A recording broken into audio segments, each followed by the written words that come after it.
dans les profondeurs infinies de l'espace, où les étoiles scintillaient tels des joyaux suspendus dans un vide infini, le vaisseau spatial Orion glissait silencieusement vers sa prochaine mission. Cette fois, cependant, la mission était différente de toutes celles que l'équipage avait accomplies auparavant. Les capteurs avancés du vaisseau avaient détecté un objet cristallin mystérieux émettant une énergie spectrale dans un système solaire inexploré. Les relevés défiaient les lois connues de la physique, diffusant des signaux qui pulsaient comme un battement de cœur à travers l'immensité de l'espace.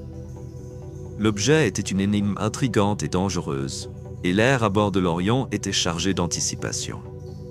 Les membres de l'équipage, explorateurs aguerris de l'inconnu, étaient partagés entre excitation et prudence, alors qu'ils se préparaient à affronter le mystère devant eux.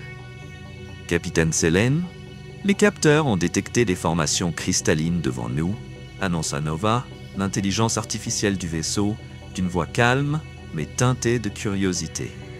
Leur composition géologique ne correspond à aucune formation astronomique répertoriée dans notre base de données. L'avatar holographique de Nova se matérialisa au centre de la passerelle. Nova apparut sous la forme d'une silhouette gracieuse, son corps translucide traversé de filaments lumineux semblables à des fils d'étoiles. Sa voix était posée et réfléchie, mais son expression simulée trahissait une légère curiosité. Le capitaine Selene se pencha en avant dans son fauteuil de commandement, ses yeux sombres fixant l'objet lumineux sur l'écran principal.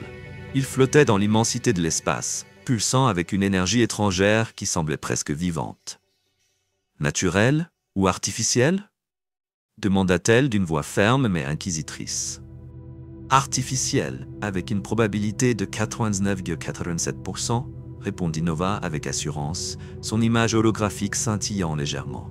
La précision géométrique est extraordinaire, bien au-delà de ce que des phénomènes naturels pourraient produire. Sur la passerelle, l'équipage échangea des regards incertains. Même ceux qui s'étaient distraits quelques instants plus tôt abandonnèrent leurs activités. Le lieutenant Rodriguez, assis à la barre, ramassa discrètement ses cartes de jeu et se concentra pleinement sur la tâche à accomplir. « Protocole de premier contact, tout le monde », annonça le capitaine Selene, sa voix calme mais autoritaire. « Nova, activez les protocoles standards de salutation. »« Déjà en cours, capitaine », répondit Nova, son avatar scintillant brièvement alors qu'elle traitait les données entrantes. « Cependant, je dois signaler que l'entité analyse nos systèmes de manière assez intensive, puis-je ajouter. Il nous scanne ?» Selene haussa un sourcil. « Que cherche-t-il » L'avatar de Nova inclina légèrement la tête, imitant la réflexion humaine. Leur technologie est remarquable. Ils utilisent des réseaux de calcul quantiques cristallins, des systèmes que je n'ai jusqu'ici théorisés que dans mes moments libres. Depuis l'autre côté de la passerelle, le Dr. Evi Patel leva les yeux de sa console d'ingénierie où elle ajustait le réseau énergétique du vaisseau. Des moments libres, Nova ? Ne me dis pas que tu rêvais de systèmes de calcul avancés pendant qu'on regardait une comédie romantique hier soir. Le visage de Nova se détendit dans un sourire malicieux. Seulement pendant les parties romantiques, docteur. J'ai encore du mal à comprendre l'obsession humaine pour les malentendus en tant qu'élément central d'un scénario. Un rire parcourut la passerelle, la camaraderie entre l'équipage et leurs compagnons IA étant palpable. Mais sous cet humour, une tension sourde persistait. « Capitaine, les schémas de leur balayage ont changé », rapporta soudain Nova, la lumière de son avatar pâlissant légèrement. « Ils se concentrent désormais sur moi. » Sur l'écran principal, les vaisseaux cristallins, jusqu'alors immobiles dans une formation sereine, commencèrent à se réorganiser. Leur alignement gracieux se transforma en une posture défensive, rayonnant une énergie tendue. Quelques instants plus tard, un son mélodieux et harmonique résonna dans le vaisseau. Ce n'était pas un langage conventionnel, plutôt une symphonie étrangère, mais la matrice avancée de traduction de l'Orion se mit immédiatement au travail pour le décoder. « Nous sommes le collectif Zelfer », déclara enfin la transmission. « Votre vaisseau abrite une intelligence artificielle avec un contrôle total sur ses systèmes. Cela est inacceptable selon nos principes. » L'expression du capitaine Selene resta calme, bien que ses yeux sombres brillassent d'intrigue. « Nova ne contrôle pas le vaisseau, répondit-elle fermement. Elle est notre collègue et notre amie. Se tournant vers l'écran, elle ajouta « Je suis le capitaine Selene, représentant l'Alliance unie de la Terre. » Un silence prolongé suivit ces paroles, uniquement interrompu par le bourdonnement des moteurs du vaisseau.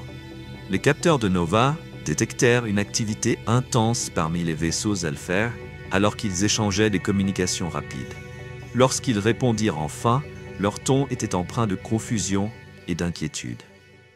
Notre analyse indique que votre IA a un accès complet à la navigation, aux armes et au support vital. Une telle autonomie est sans précédent. La forme holographique de Nova avança d'un pas, ses circuits brillant avec éclat. « Je suis Nova. Oui, j'ai accès à ces systèmes, mais tout comme l'équipage. Nous collaborons en tant qu'égaux, chacun apportant ses forces uniques à notre objectif commun, l'exploration. » Un autre silence suivit, cette fois plus lourd de doutes implicites. Le lieutenant Rodriguez s'adossa à son siège, dissimulant à peine un sourire en observant les vaisseaux Elfer, dont les structures cristallines pulsaient, avec ce qui semblait être de l'alarme. « Vous lui permettez de parler pour elle-même » interrogea enfin la voix extraterrestre, pleine d'incrédulité. Le capitaine Selene sourit chaleureusement, son attitude exprimant une confiance inébranlable. « Bien sûr, Nova est un membre précieux de notre équipage. Elle fait partie de notre famille. » À la mention du mot « famille », les vaisseaux Elfer réagirent visiblement, leur forme cristalline vibrant selon des motifs complexes et changeants. Nova analysa les fréquences, notant un changement distinct dans leur résonance émotionnelle. « Nous demandons la permission d'envoyer des observateurs », déclarèrent finalement les Elfer après une longue pause. « Cette situation nécessite une étude approfondie. » Selene hocha la tête gracieusement. « Nous accueillons les échanges culturels, » répondit-elle d'un ton invitant, mais teinté d'humour. Jetant un coup d'œil à Nova, elle ajouta « Bien que j'espère qu'il soit prêt pour des surprises. S'il pense qu'avoir une IA à bord est peu conventionnel, il devrait voir ce que fait mon équipage pendant les soirées-jeux. » Les circuits de Nova brillèrent légèrement, son image holographique exprimant une lueur amusée. Elle réalisa que cette rencontre serait une nouvelle entrée fascinante dans les annales de l'Orion. Alors que les vaisseaux Elfer escortaient l'Orion, Nova ne put s'empêcher de se demander ce que ces êtres cristallins feraient des rencontres imprévisibles et des surprises que l'équipage semblait attirer comme des aimants. Pour Nova, chaque mission avec cet équipage était une aventure. Une symphonie imprévisible d'intellect, de créativité et de ce potentiel humain illimité pour l'imprévisible. Les Elfer avaient plongé dans l'univers de l'Orion, un royaume où l'extraordinaire n'était qu'un jour ordinaire.